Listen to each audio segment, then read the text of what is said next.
Histoire de l'époque contemporaine. Partie 1. Ce podcast comprend les parties suivantes. Partie 1. Ère des révolutions. 1789-1848. Grand A.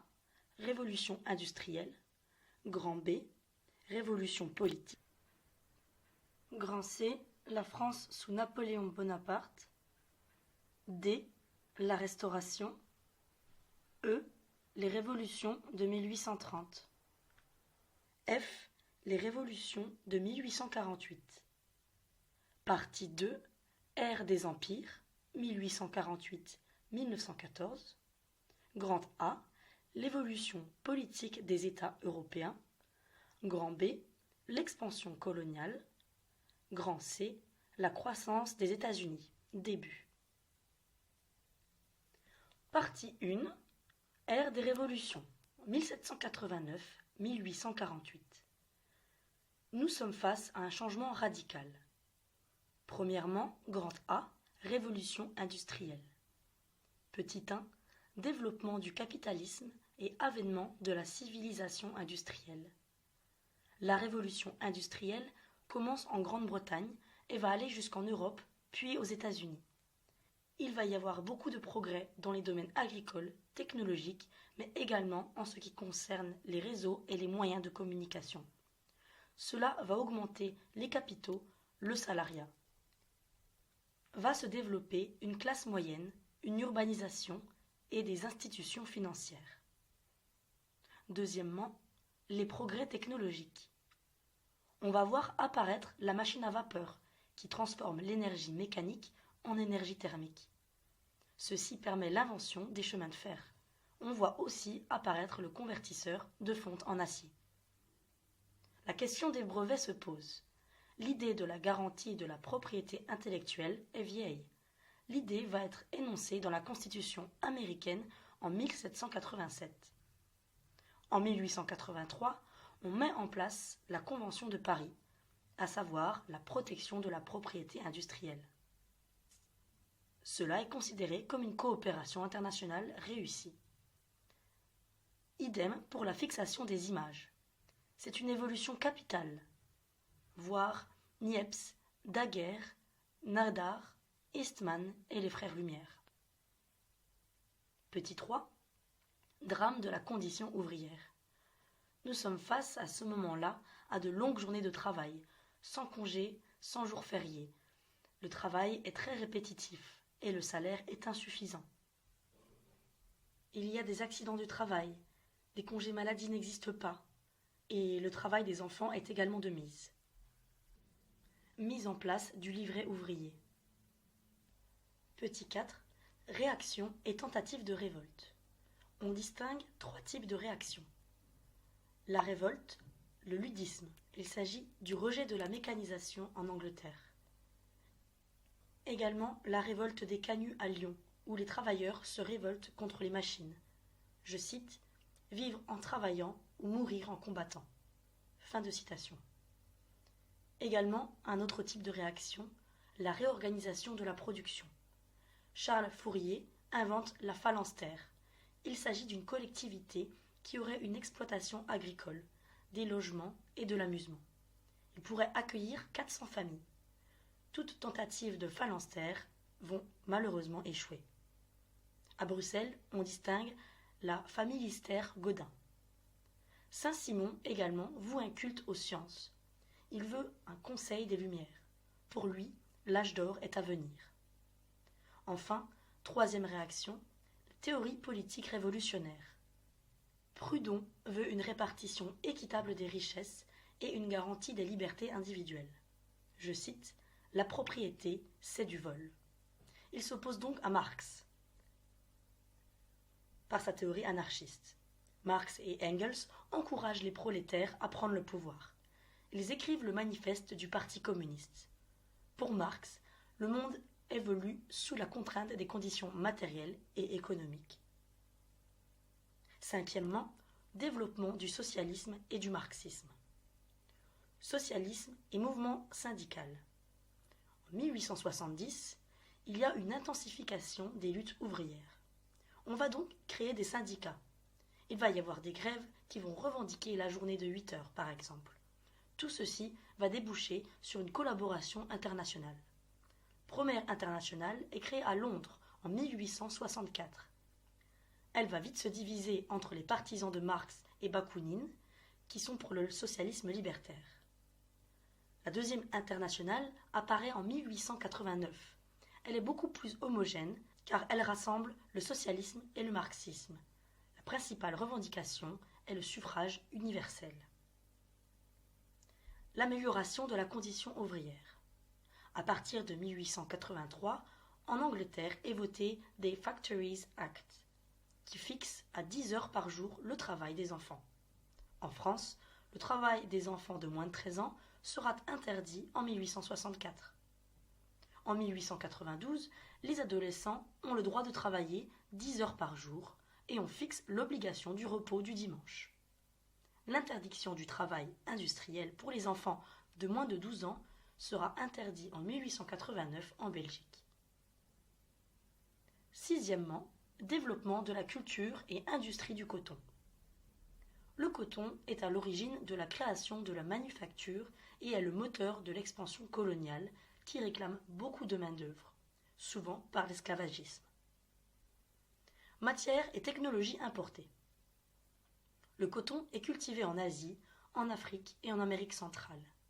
Il s'agit d'un travail domestique souvent destiné aux femmes.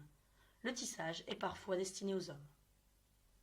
Première manufacture. Elles sont installées à Lancashire au XVIIe siècle. Le coton va être importé par Liverpool. C'est l'origine de la manufacture. Le travail étant domestique, les Anglais sont complètement dépendants des marchands de coton. Révolution technologique. Samuel Gregg va inventer la première filature à force hydraulique. Les collines de Manchester vont être le berceau de la révolution du textile. John Kay invente la navette volante. Crompton, la mule Jelly et Samuel Statter émigrent aux USA. Cela représente une insolente prospérité pour certains. Manchester devient la capitale de la production du textile avec un rendement de 15 à 25%. Il y a beaucoup de mouvements de main-d'œuvre vers les usines. On se tourne beaucoup vers les femmes et les enfants car ils sont moins chers. La nouveauté est la mesure du temps pour consoler le temps de travail. Produit de la colonisation et esclavage. Le coton est importé des pays subtropicaux. 60% du coton importé en Angleterre vient des États-Unis. Les textiles anglais sont exportés en Afrique et les échanges contre des esclaves commencent. C'est ce qu'on appelle le commerce triangulaire. Grand B, les révolutions politiques. Il y a deux événements majeurs, la formation des États-Unis et la Révolution française. Petit 1, révolution des idées. On retient deux noms principalement, celui de Montesquieu et de John Locke. Montesquieu a émis la théorie sur la séparation des pouvoirs et John Locke la séparation de l'Église et de l'État. En 1640, en Angleterre, la bourgeoisie va se soulever contre les Stuarts. Va s'ensuivre 8 ans de guerre civile. Cromwell va instaurer la République. Lorsqu'il meurt, Charles II va essayer de restaurer l'absolutisme. En 1679, le Parlement va voter l'habeas corpus que chaque d'eux ne va pas respecter et va enclencher la glorieuse Révolution. En 1689, on adopte la Bill of Rights. Le Parlement a son mot à dire dans les décisions. 2. Indépendance américaine.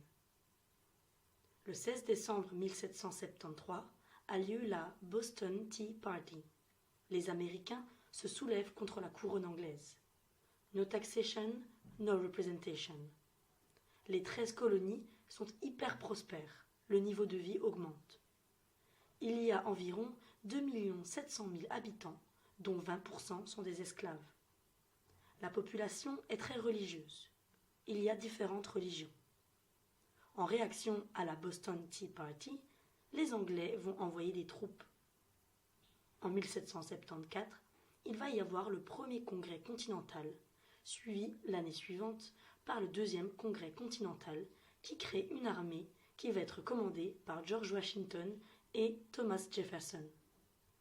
Thomas Jefferson va rédiger la Déclaration d'indépendance, qui est un texte universel. Je cite « Tous les hommes sont créés égaux ». Cela s'applique pour tous les hommes blancs seulement. Il va donc y avoir l'armée anglaise contre l'armée américaine qui sera inférieure. Les rebelles américains vont avoir l'aide de la France, dont Lafayette et Rochambeau. La bataille du Yorktown va être très décisive. Le conflit va se finir avec le traité de Paris, dans lequel l'Angleterre reconnaît l'indépendance, et les 13 colonies vont rédiger une constitution qui est d'ailleurs toujours en vigueur aujourd'hui. Petit 3. Révolution française. Voir fiche. Grand C. La France sous Napoléon Bonaparte. Ici, on retient deux périodes très importantes, le consulat et l'Empire. Petit 1. Le consulat, de 1799 à 1804. Napoléon gouverne par plébiscite. La Constitution est alors soumise au peuple. Napoléon est le seul à avoir le pouvoir exécutif. Il est le premier consul à vie. Le pouvoir législatif, lui, est composé du Conseil d'État, du Sénat et du corps législatif. En 1801, le pape Pie VII et Napoléon vont signer le Concordat. L'Église accepte la perte de ses biens. En échange, l'État restitue les édifices du culte pour le culte et reconnaît que la religion majoritaire en France est le catholicisme. L'Église va tout de même être soumise au pouvoir public. 2. L'Empire, de 1804 à 1815. C'est la constitution de l'an 7 qui instaure l'Empire. Napoléon s'autosacre lui et sa femme en tant qu'empereur et impératrice le 2 décembre 1804. Cette période va apporter beaucoup d'innovations. Deux événements majeurs, les guerres napoléoniennes et la défaite de l'Empire. Pendant les guerres napoléoniennes, il va y avoir beaucoup de guerres qui vont être modernisées, notamment par l'emploi de l'artillerie. Il va tout de même y avoir entre 2 500 000 et 3 500 000 victimes. Défaite de l'Empire. Les Alliés vont emporter la bataille de Leipzig. Paris tombe fin mars 1814. Napoléon va alors s'exiler sur l'île d'Elbe pendant que les Alliés restaurent la monarchie. Pendant 100 jours, Napoléon revient et il va y avoir une bataille, celle de Waterloo, pendant laquelle Napoléon va mourir. Grand D, la Restauration. Il s'agit de la restauration de la monarchie en France, mais le principe va s'appliquer à toute l'Europe avec le Congrès de Vienne. Petit 1, le Congrès de Vienne. Il s'agit d'une conférence composée d'une centaine de représentants européens qui a lieu du 1er octobre 1814 au 9 juin 1815. Le but est d'établir un équilibre en Europe et une ère nouvelle. Les principes qui y triomphent ne sont pas très modernes. Le traité de Paris I ne concerne que la France, mais le deuxième va aussi concerner les Alliés et va être beaucoup plus dur. La France va revenir à ses frontières de 1790 et va devoir payer des indemnités de guerre. Le 25 septembre 1815 est signé le traité de la Sainte Alliance entre la Russie, l'Autriche et la Prusse, ce qu'on appelle la Sainte Trinité. Mais ce traité est ouvert à tous. En novembre, on signe le traité de la Quadruple Alliance avec la Grande-Bretagne. En 1818, la France va joindre le traité et créer la Quintuple Alliance. Les puissances vont être chargées de maintenir l'ordre établi, à savoir restauration dynastique, principe de monarchie et reconfiguration de l'espace européen. Il y aura deux factions extrêmes, les ultras, qui sont pour la réinstauration de l'Ancien Régime, et les libéraux, qui s'opposent au traité de 1815. Petit 2, France et Restauration. Il y a ce qu'on appelle le retour des Bourbons. Louis XVIII va régner de 1815 à 1824, avec comme chef de gouvernement Talleyrand.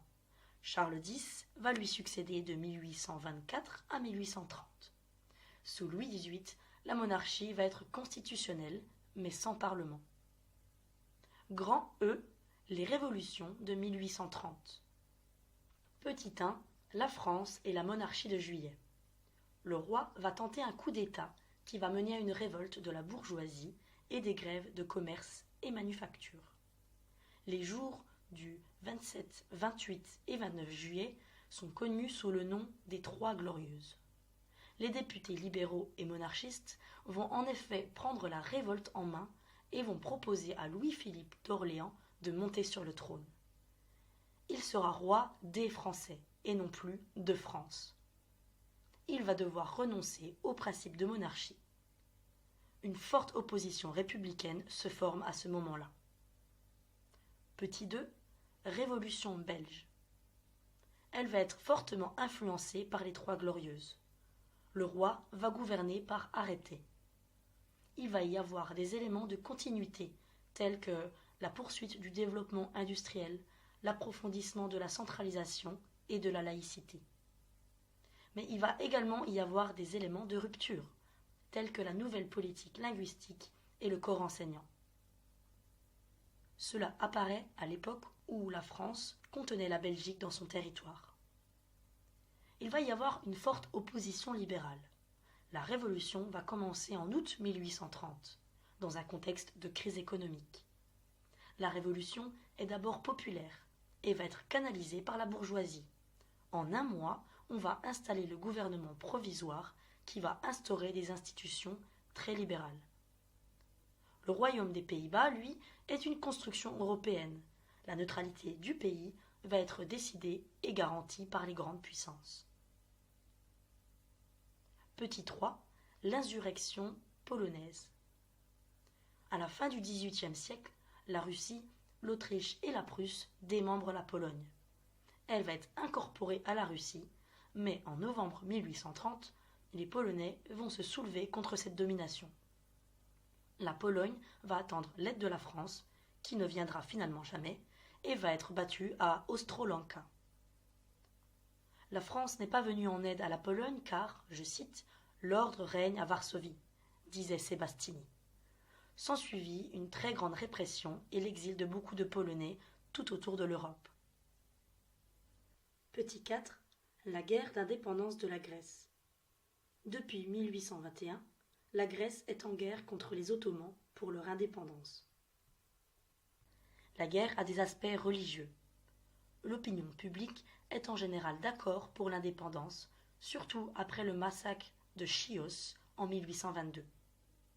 La Russie va vouloir intervenir, mais les gouvernements ne sont pas d'accord à cause de la Sainte Alliance créée au Congrès de Vienne. La France va tout de même décider d'intervenir pour sauver les chrétiens. Les Russes et les Britanniques vont se joindre à eux. La Russie va déclarer la guerre aux Ottomans. L'indépendance de la Grèce va être reconnue pendant la conférence de Londres en 1830. Grand F, les révolutions de 1848. Petit 1, le printemps des peuples. Nous sommes face à une poussée révolutionnaire en Europe qui remet en cause les dispositions prises au Congrès de Vienne. Il y a deux axes, ceux qui revendiquent la liberté et ceux qui revendiquent l'exaltation de la nation. Les États allemands vont fuir à Francfort où ils vont rédiger une constitution, mais l'unification voulue n'aura finalement pas lieu. En Italie, différents États vont rédiger une constitution et vont alors proclamer la République. Les contre-révolutions vont triompher. L'armée autrichienne, prussienne et française vont réussir à mater les révoltes. Petit 2. La République en France. Les mauvaises récoltes de 1846-1847 vont fortement agiter le peuple français. Dû à l'interdiction des réunions politiques, l'opposition va organiser ce qu'on appelle la campagne des banquets. Cela va être interdit en février 1848 et cela va engendrer une marche des insurgés vers les Tuileries. Le roi va devoir abdiquer et fuir en Angleterre. La Deuxième République est alors proclamée. On applique le suffrage universel masculin, la peine de mort politique et l'esclavage dans les colonies françaises sont abolis. On crée des ateliers nationaux qui vont fermer. Ceci engendre des protestations qu'on appelle Journée de juin. En novembre, on signe la Constitution qui a pour valeur liberté, égalité, fraternité. Partie 2. Ère des empires, de 1848 à 1914. Grand A. L'évolution politique des États européens. Commençons par la France. Le Second Empire. En 1848, Louis-Napoléon Bonaparte est élu avec le Parti de l'Ordre, conservateur. Il va mener une politique réactionnaire. Il restreint le droit de vote, la liberté de la presse, etc. Bonaparte va faire un coup d'État en 1851, ce qu'on appelle l'opération Rubicon. Il va alors rétablir l'Empire. Il n'est pas un empereur conquérant, mais il est autoritaire et s'appuie sur la bourgeoisie et le clergé. Il mène une politique de grands travaux. Les avancées sociales sont assez timides. Il va cependant soutenir l'indépendance italienne. Il propose son appui en échange du duché de Savoie et de Nice, ce qu'on appelle le traité d'alliance de 1859. L'Autriche va déclarer la guerre à Piémont-Sardaigne. La France va entrer en guerre contre l'Autriche, mais va rapidement cesser les combats par peur d'une invasion prussienne. Le traité de Turin met fin au conflit, mais Cavour n'est pas satisfait. La guerre de Crimée. Le conflit commence avec une controverse par rapport à l'accès des lieux de pèlerinage. C'est donc un conflit entre catholiques et orthodoxes. Napoléon III va envoyer un navire à Constantinople pour que le sultan donne les clés de la basilique aux catholiques. Sur ce, le tsar va mobiliser 100 000 hommes et va négocier avec les Anglais. Il exige un droit d'intervention dans l'Empire pour protéger tous les orthodoxes. Le sultan déclare alors la guerre à la Russie. La France et l'Angleterre vont envoyer une flotte et un ultimatum au tsar. Sans réponse. Ils lui déclarent la guerre en 1854. Ils vont gagner la bataille de l'Alma, mais vont être confrontés à une forte résistance à Sébastopol, en Crimée actuelle. Finalement, les Russes partent en 1855.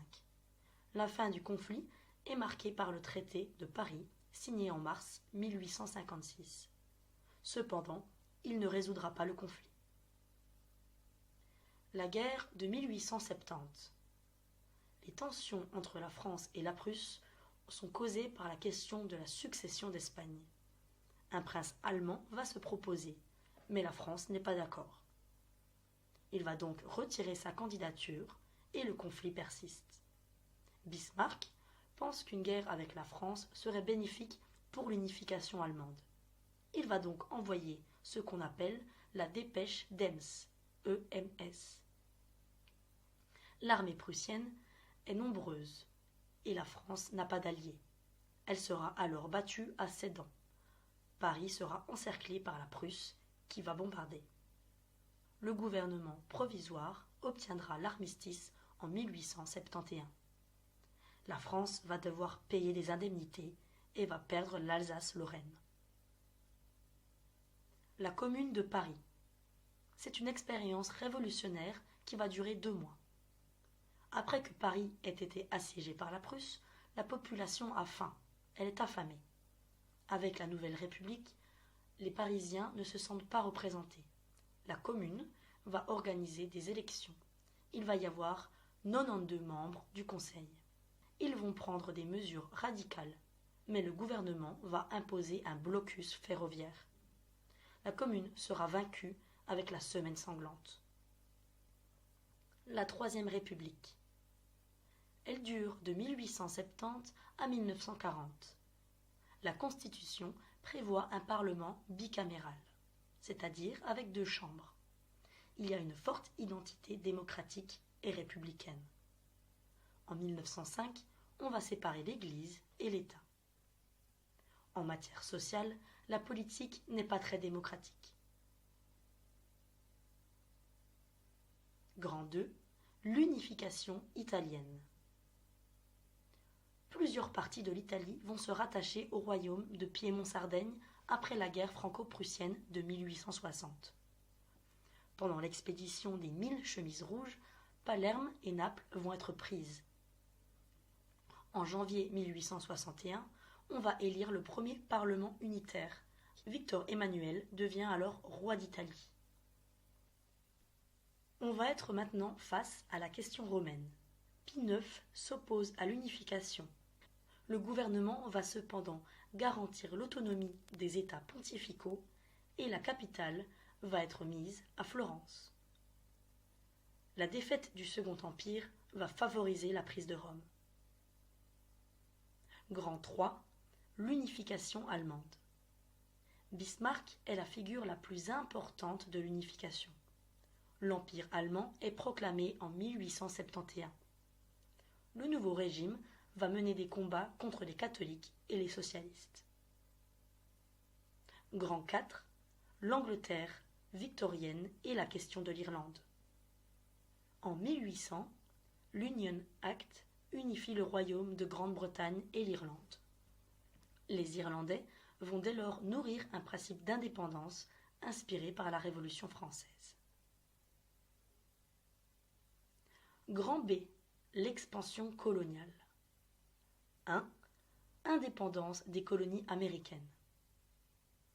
Des mouvements d'indépendance vont secouer l'Amérique espagnole et va mettre fin à la domination espagnole. Il va y avoir des guerres de libération ainsi que des guerres civiles.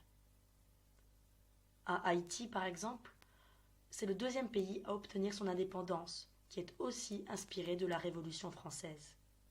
Les révoltes d'esclaves commencent en 1871, menées par Toussaint Louverture.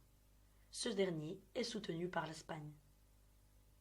Quand la France va abolir l'esclavage dans les colonies, Toussaint Louverture va se relier à eux et deviendra gouverneur général et général de l'armée. Une fois rétabli, il reprend les armes. L'indépendance va être reconnue par la France en 1824. 2. Expansion française. L'empire colonial français se développe sous la Troisième République en Afrique et en Indochine. Le cas du Mexique. Le Mexique faisait partie de la Nouvelle-Espagne, qui va se révolter en 1810 contre celle-ci. Ce sont les Espagnols nés au Mexique qui se révoltent et demandent l'indépendance. En 1821, le traité de Cordoba confirme l'indépendance, mais le Mexique va s'engager dans une guerre contre les États-Unis. En 1858, Benito Juárez accède au pouvoir et mène une politique de révolution et de laïcisation. Les conservateurs mexicains veulent un souverain européen, catholique et conservateur. Maximilien de Habsbourg et Charlotte de Belgique ont tenté, mais ce sera un échec. La France en Afrique. Algérie. Il y a une domination et régence de l'Empire ottoman. Les Français vont intervenir à Alger pour libérer le port des pirates.